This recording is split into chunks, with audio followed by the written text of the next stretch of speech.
Hello everyone, my name is Caitlin Buchanan and I am here to talk about some books, science themed, that you should have in your classrooms. So the first one I would like to start off with is called A Moon of My Own by Jennifer Ruskey. This book is for K through second grade.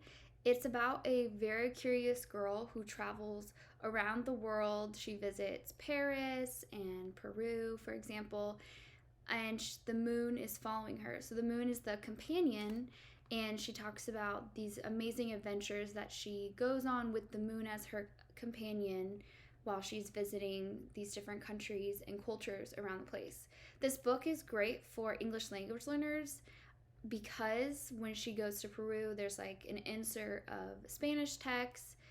When she goes to France, there's an insert of French, as well as amazing maps and illustrations about all the places and cultures that she visited. It is like a fiction embedded book with informational texts all throughout about the different cultures as well. It's an award-winning book. It's really great. You can incorporate language arts lessons and science lessons because of the informational opportunities that this book has. It's one of my favorites.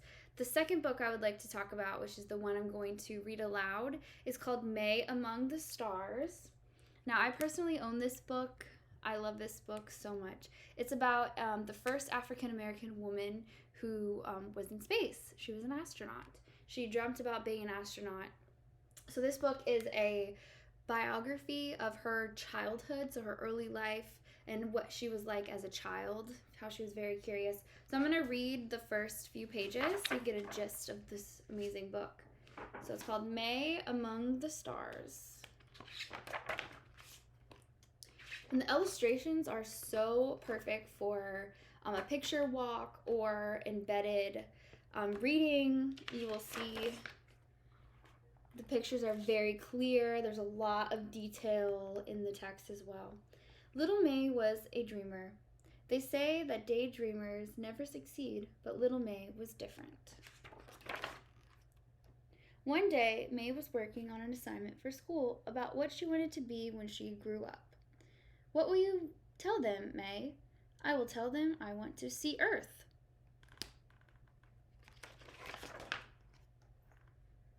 This is Earth, May, her mother said. The flowers, the grass, the forest, the mountains, we live on Earth. I know, but I want to see Earth from out there. That's an amazing plan, little May. Then you have to become an astronaut. That way you can see Earth from space. Astronaut? Do you think I could do that? Of course you can.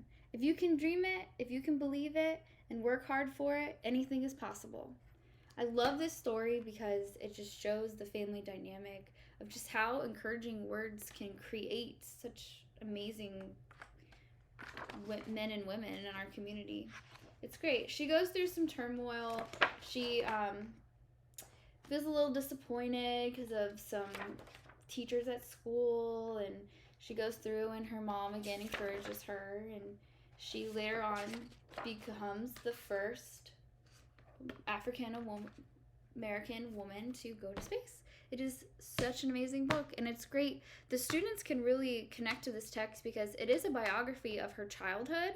The struggles that she has in the book, she really did struggle as a student during her early years. So the students can really use this text to connect to themselves. So for this, some of the activities that I would like to do with my future students is a character trait walkabout or poster. So the students I would read this to them, and then the students would have their own copies as well for an accommodation for ESE and ELL students so they can see the text right in front of them. And with a graphic organizer that we could do as a class, or they could work as groups, they would fill out a character trait graphic organizer. It could be like a circle map, something along those lines. And then the students could work as a group or independently to create a poster of May and all her character traits. They could talk about what's on the inside, her bravery, her courage, her perseverance, and what other activity that I would personally like to do with my future students is having the students create a poster of all of May's interest. So she loves science and she loves the space, and she's always wanted to see Earth from that point of view. So the students could create a poster and then cut out the circle for their face and their hands, and they can hold the poster posing as May, and they can talk about who she was, because this is a biography of her early life. And that is it. Thank you guys so much.